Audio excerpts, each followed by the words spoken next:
Chers téléspectateurs, bonjour.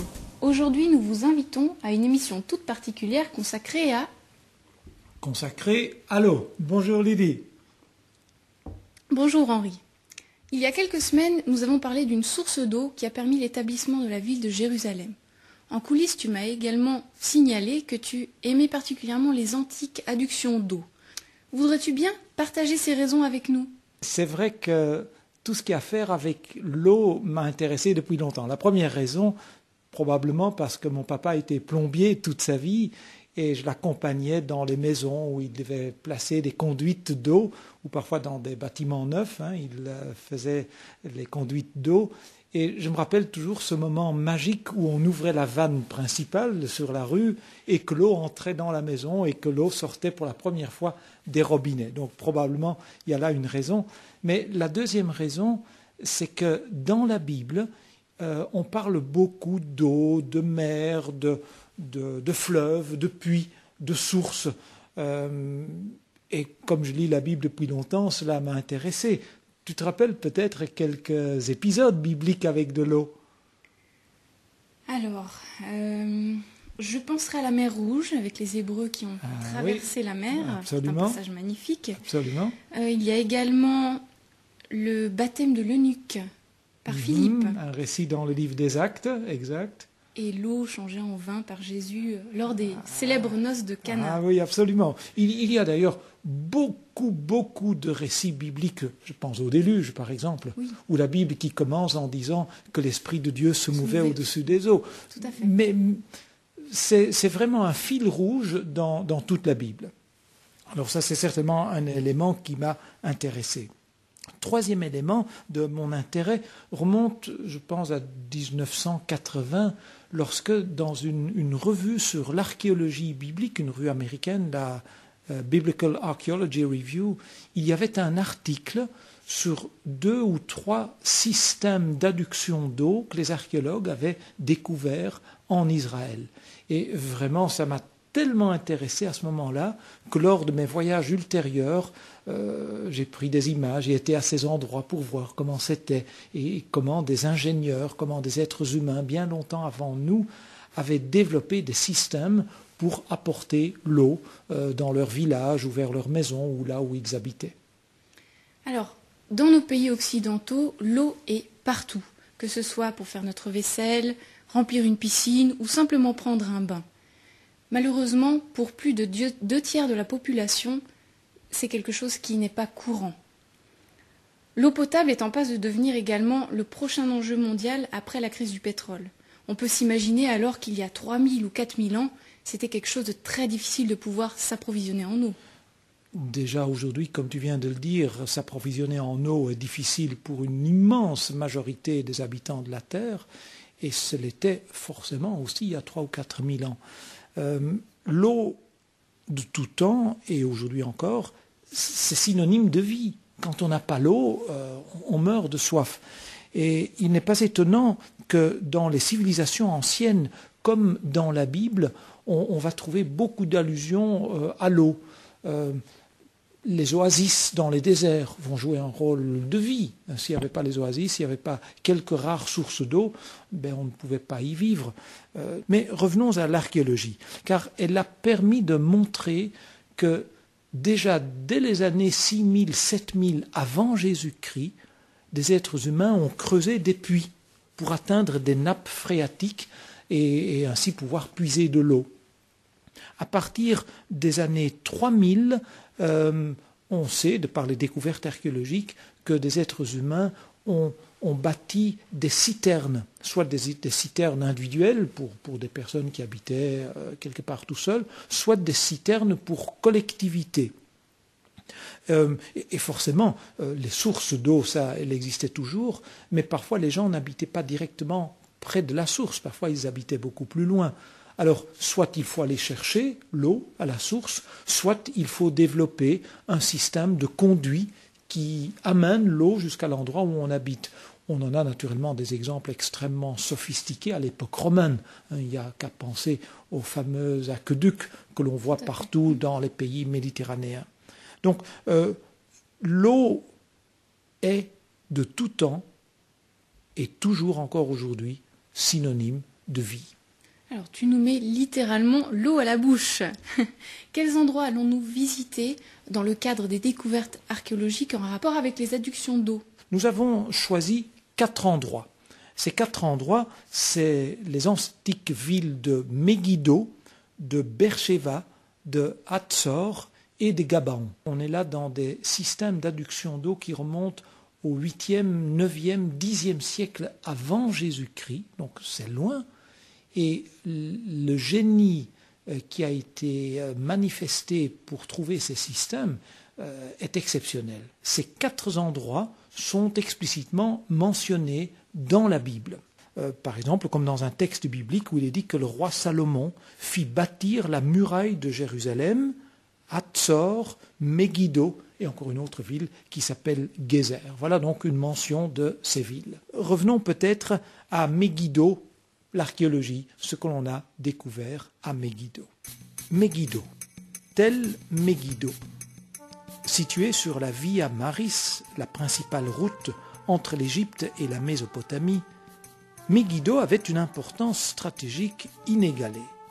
L'endroit est occupé depuis les années 4800 avant Jésus-Christ jusque vers 800 avant Jésus-Christ, c'est-à-dire 4000 ans d'occupation, principalement avant l'arrivée des Hébreux en Palestine. Les fouilles ont débuté ici en 1903 et continuent d'ailleurs toujours. Les archéologues ont pu discerner au moins 20 strates ou couches d'occupation successives.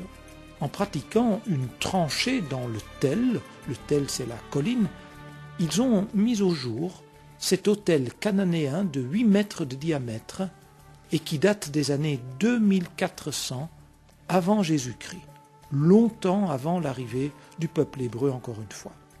Dans les différentes couches, on a retrouvé nombre d'objets, comme ces bijoux ou ce sceau royal à inscription hébraïque.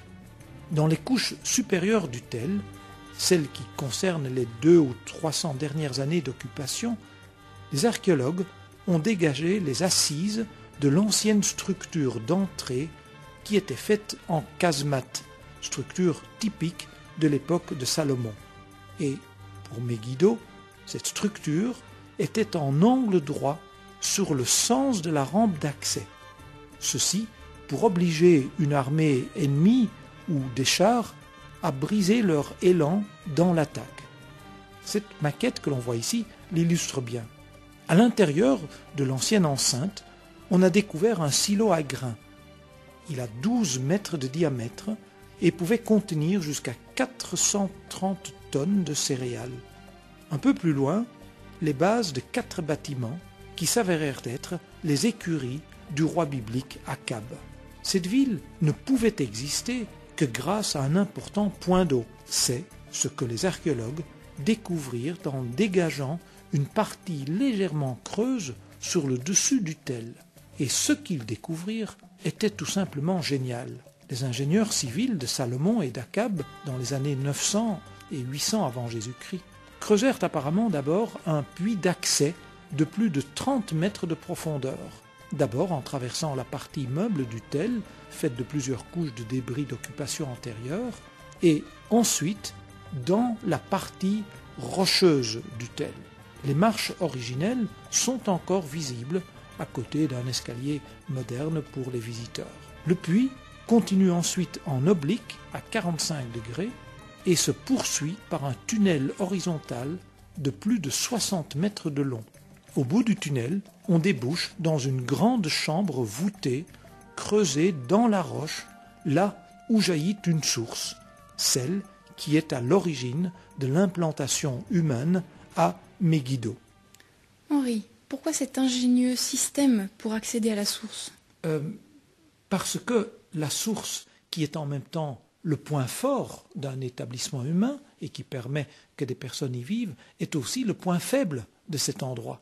Car il suffit à une armée ennemie, une armée conquérante, de prendre le point d'eau pour que ceux qui sont à l'intérieur de la ville, très rapidement, doivent se rendre parce qu'ils ont soif, et soit ils meurent de soif, soit ils se rendent. Et c'est la raison pour laquelle ont été développés, surtout au XIe, Xe, IXe, 8e siècle avant Jésus-Christ, ont été développés des systèmes pour sauvegarder l'accès à la source et ne pas pour que cette source ne tombe pas dans les mains ennemies. C'est donc à quoi a servi ce système. On pouvait donc camoufler entièrement la partie extérieure de la source, et si l'ennemi n'avait pas un bon service d'espionnage, il ne savait pas où était cette source, et de l'intérieur on pouvait y accéder. Donc voilà pourquoi on a développé ces systèmes. Cette prouesse technique date donc de l'époque des rois bibliques tels que Salomon ou Akab, 10e et 9e siècle avant Jésus-Christ. Mais l'endroit commence déjà à être occupé avant. Oui, depuis les années 4800 avant Jésus-Christ. Mais comment ont-ils fait pour... Mais apparemment, à l'origine, il n'y avait pas tout ce système, c'est clair, ce système n'existait pas. Donc les habitants de la ville devaient forcément sortir de l'enceinte fortifiée, pour autant qu'il y en avait une au départ, mais devaient sortir pour aller vers la source. Et ça, c'était et à la fois une corvée, et en même temps, c'était dangereux en cas de guerre ou en cas d'armée envahissante. Mais c'est bien le système que nous venons de voir en image qui est le plus sophistiqué. Mais on a retrouvé effectivement aussi à Megiddo un escalier qui permettait de sortir de la ville en ayant une petite protection pendant une centaine de mètres avant de devoir aller vers la source. Génial, effectivement, et belle illustration archéologique de l'importance de l'eau pour la vie. Alors Henri, il nous reste quelques minutes pour terminer avec des images de l'ancienne ville de Beersheva, dans le sud d'Israël, ville importante pour les patriarches et dans la période des rois d'Israël. Et comme toute ville, ancienne ou moderne, il y avait un important système d'approvisionnement en eau. Absolument. Beersheva, ce qui veut dire « puits du serment ». D'après la Bible, ce nom fut donné à la ville en souvenir du pacte conclu entre Abraham et Abimelech concernant justement un point d'eau. Les fouilles menées ici depuis 1969 ont dégagé ce puits, probablement ce puits. C'est un puits de 40 mètres de profondeur. On a dégagé ici les vestiges d'une entrée fortifiée, des entrepôts et d'autres constructions. Mais surtout, les archéologues ont dégagé un vaste système additionnel pour l'approvisionnement en eau de la ville grandissante. Les ressemblances avec Megiddo sont évidentes. Et ici aussi, une prouesse technique remarquable. Les fouilles continuent toujours à Beersheva, mais elles ont mis en évidence l'importance de l'eau. Car depuis toujours et partout, c'est de l'eau que dépend la vie. L'eau, c'est la vie. On retient donc cette phrase pour la semaine prochaine, puisque nous allons encore visiter Hazor et Gabaon. Au revoir Henri. Au revoir chers téléspectateurs. Au revoir. Santé. Et bonne santé.